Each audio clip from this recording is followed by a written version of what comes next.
Bonjour, on va continuer sur la décomposition polaire dans tous ses états. Je rappelle que la décomposition polaire, qu'on a vue précédemment, c'était qu'une matrice de GLN de R se décomposait de façon unique en une matrice orthogonale et une matrice symétrique définie positive, c'est-à-dire globalement un produit scalaire ou, autre interprétation, une matrice qui est diagonalisable avec des valeurs propres strictement positives et en base orthonormée.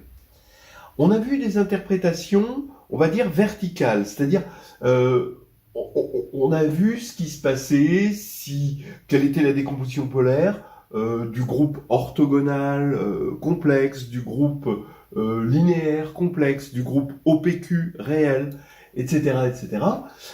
C'est-à-dire que cette décomposition polaire, c'est pas juste pour un groupe, c'est-à-dire GLN de R, c'est pour plein de groupes. C'est-à-dire qu'en gros, elle va nous permettre de décomposer et donc de mieux analyser, d'aller plus en profondeur dans un groupe donné, un sous-groupe de GLN de R ou un sous-groupe de GLN de C. Ça, c'est déjà une chose intéressante.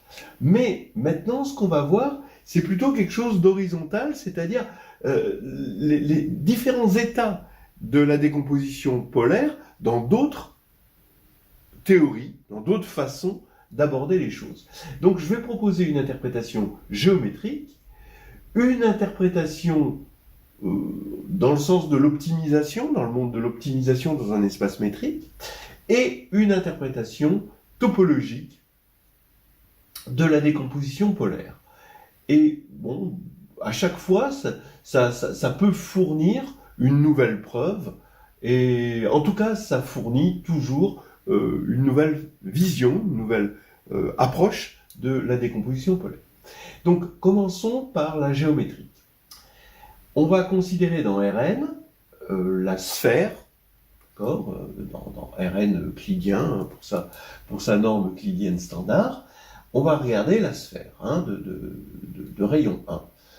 Et bon, au lieu de regarder les choses matriciellement, je vais la regarder avec des endomorphismes. Donc A de GLN de R, je fais correspondre à un endomorphisme, en gros un automorphisme de Rn, que j'appelle petit u, dans la base canonique. Et je regarde U-1, puisque c'est inversible, de Sn-1. Qu'est-ce que c'est? U-1 de Sn-1, évidemment, ça va vérifier, comme U est linéaire, et que Sn-1 a une équation quadratique, eh bien, ici, on va avoir une équation quadratique. Donc, on va avoir ici une surface, une hypersurface, et cette hypersurface, que j'appelle donc E, ça va être l'ensemble des solutions d'une forme quadratique, des zéros d'une forme quadratique. Voilà. Eh bien, oui, mais cette forme quadratique, c'est pas n'importe quoi. Elle est issue de la forme quadratique canonique ici, c'est-à-dire le produit scalaire qui définit ici la sphère. Et en gros, ce que je veux dire, c'est qu'ici, topologiquement, ça va être compact, évidemment, puisque c'est l'image d'un compact par une application continue. Bon, une quadrique, qui est l'ensemble des zéros d'une forme quadratique, qui est compacte, il se trouve que c'est un ellipsoïde. Donc, regardez en dimension 2, c'est une ellipse, et le théorème spectral nous assure qu'une ellipse a des axes de symétrie, comme ceci, qui sont orthogonaux. Ça vient du fait, justement, qu'une matrice symétrique réelle est diagonalisable en base orthonormée. Donc, on a cette ellipse en dimension 2, et vous pouvez imaginer qu'en dimension quelconque, on a un ellipsoïde, donc une généralisation de ça, c'est-à-dire des axes orthonormés, et un objet comme ceci qui a cette symétrie. Donc on va appeler EI une base orthonormée qui engendre les axes de l'ellipsoïde, et on va dire que la longueur sur chaque axe, c'est 2 mu i. D'accord ? Donc là, c'est le grand axe, si vous voulez, et le petit axe. C'est une généralisation en toute dimension du grand axe et du petit axe de l'ellipse. Bien. Maintenant, je vais définir S comme endomorphisme. Je vais le définir sur la base des EI, base orthonormée, S de EI, c'est MUI moins 1 EI. Alors vous voyez que S est auto-adjointe, c'est-à-dire si on doit regarder sa matrice dans la base canonique de Rn, ben, comme elle est diagonalisable, comme vous le voyez, en base orthonormée en plus, donc c'est de la forme P, D, P-1, quand vous transposez, comme la matrice de passage est une matrice orthogonale, puisque c'est diagonalisable en base orthonormée, ben P-1 transposé, ça fait P, et là vous allez avoir P transposé qui fait P-1, et D transposé, ben c'est D, puisque D est diagonale. Donc ici, vous voyez que c'est stable par transposition, donc S est auto-adjoint. En gros, ça c'était juste pour vous rassurer que diagonalisable en base orthonormée, c'est auto-adjoint, voilà. Et elle est de plus définie positive. Là, on le voit parce qu'il y a un théorème qui dit que si ces valeurs propres sont strictement positives, alors c'est bien défini positif. Voilà. Et les MUI, évidemment, comme c'était défini par des longueurs, les MUI sont tous strictement positifs. Bien.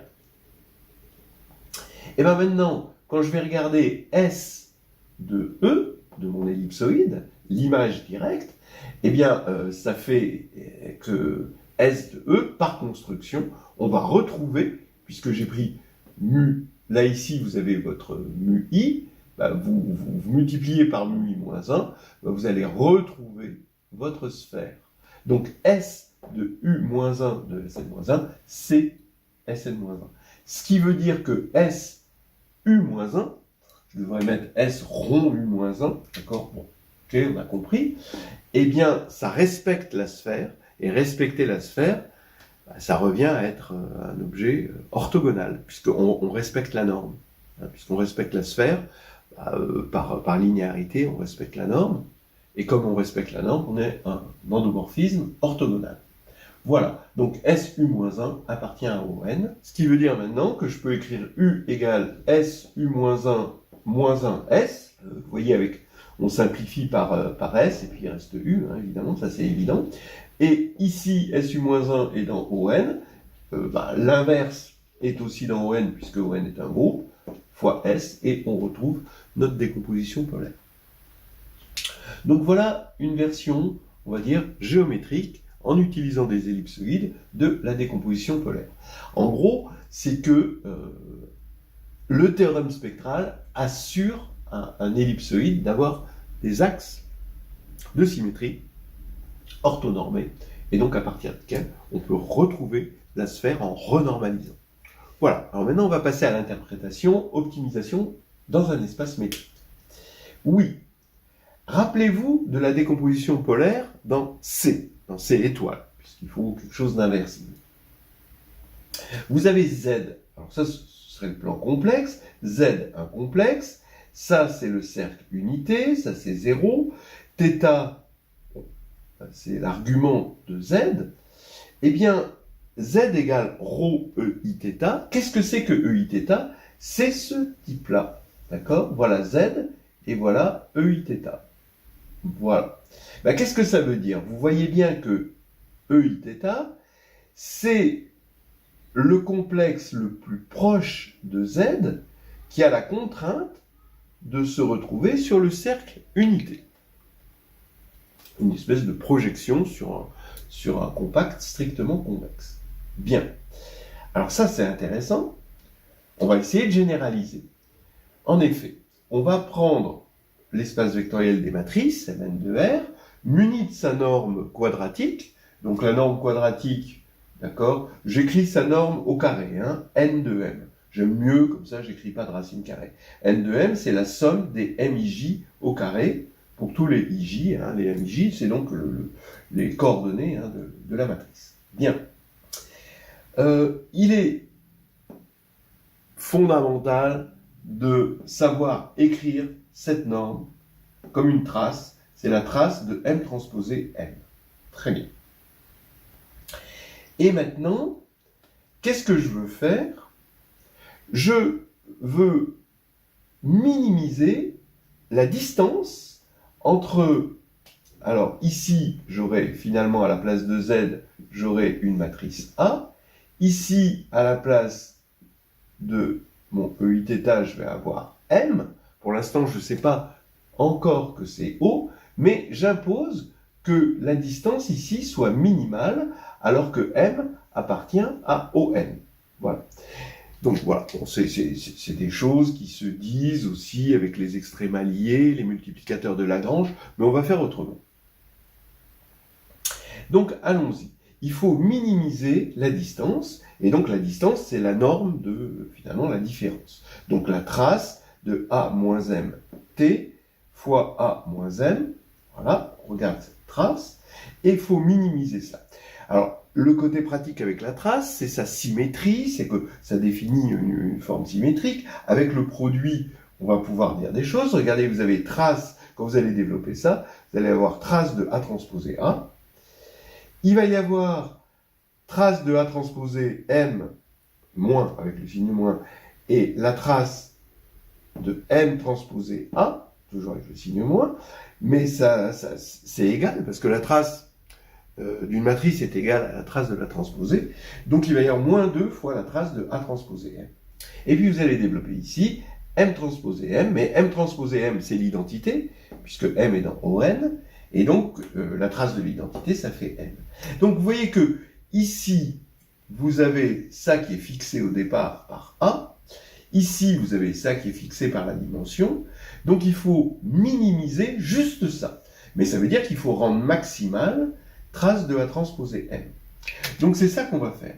On va rendre maximale cette trace-là. Donc, A, je vais montrer en fait que le M, c'est exactement le O de OS. Donc je vais écrire trace de A transposé M, je vais écrire A égale OS.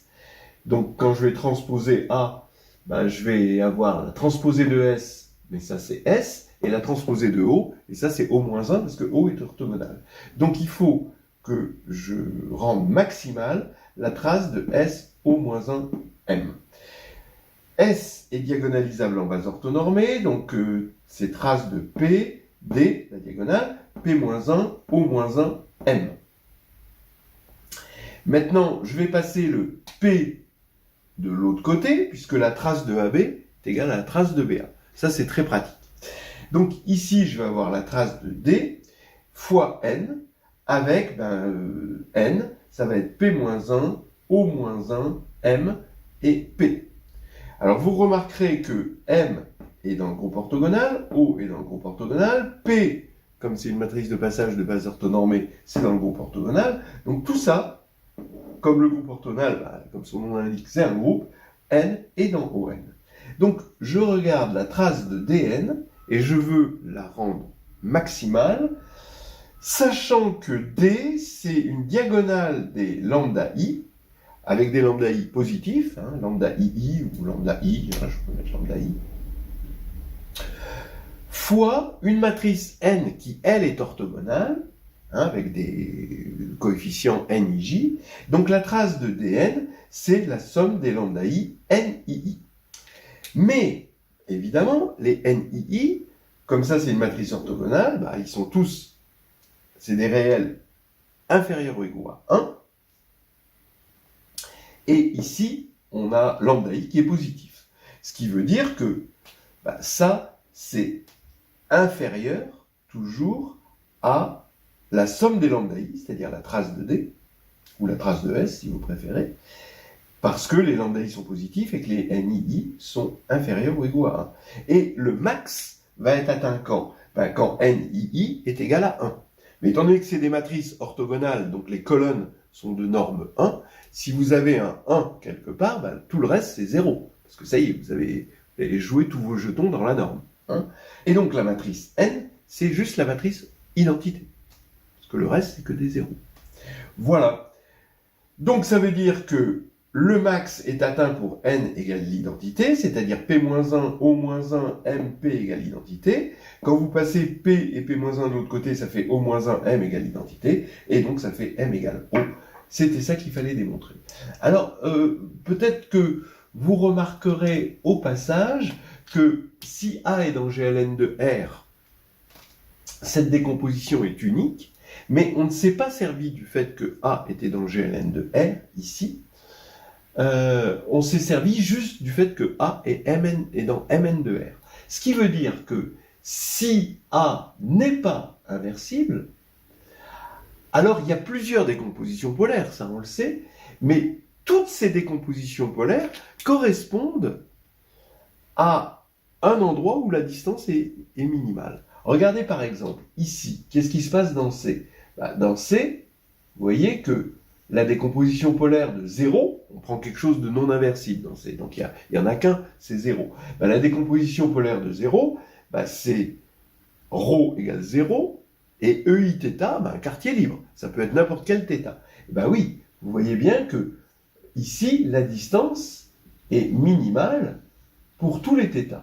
Donc ce que je dis, c'est que si A est une matrice de Mn de R et possède une décomposition polaire OS, donc qui n'est plus unique, donc c'est plus une décomposition, entre parenthèses, une vraie décomposition en tout cas, alors O minimise forcément, est une des matrices qui minimise la distance entre A et O, sachant que O est dans le groupe orthogonal.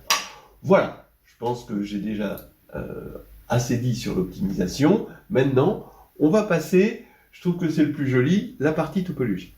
Alors allons-y pour l'interprétation topologique qui va nous amener vers un fleuron de la topologie algébrique, la notion de fibré.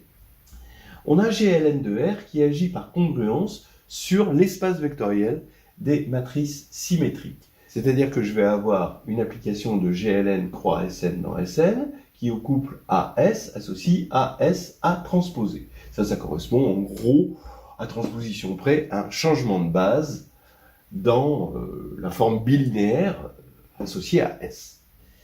Et j'affirme que SN++, justement, qui est une partie de SN, donc ce sont les matrices symétriques définies positives, celles qui définissent finalement ce qu'on appelle des produits scalaires, eh bien c'est l'orbite de IN. Bon, normalement tout le monde doit le savoir, c'est-à-dire que SN++, c'est l'ensemble des A transposé A, où A décrit GLN de R. Mais je vais le démontrer. Vous avez une inclusion comme ceci, si on a une matrice de cette forme-là, elle est définie positive, elle va définir une forme bilinéaire symétrique, évidemment symétrique, parce que ça c'est symétrique, et définie positive, parce que si x est différent de 0, je fais x A transposé A, x, eh bien je peux passer le A de l'autre côté, ça fait AX, AX, et comme A est inversible, et que x est non nul, AX est non nul, et ça définit un réel strictement positif. Bien, l'inclusion inverse, si on sait que x, Sx, ça définit un produit scalaire, donc quelque chose de symétrique défini positif, donc c'est exactement ça, S est dans Sn++, alors le procédé de Gram-Schmidt nous dit qu'il y a une base orthonormée.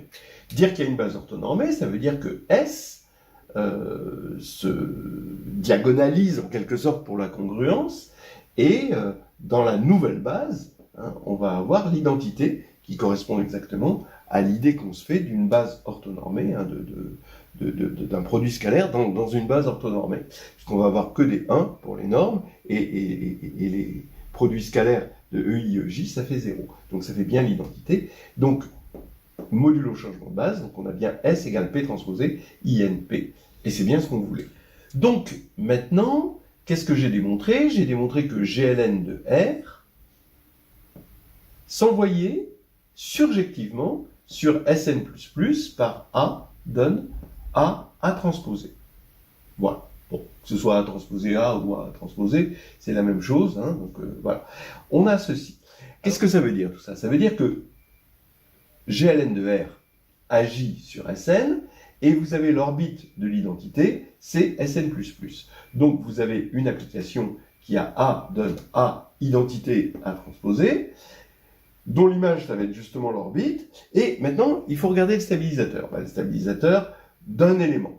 On va prendre évidemment l'élément particulier de forme normale IN. Le stabilisateur de IN, c'est l'ensemble des matrices telles que M transposé égale IN, et ça, c'est le groupe orthogonal.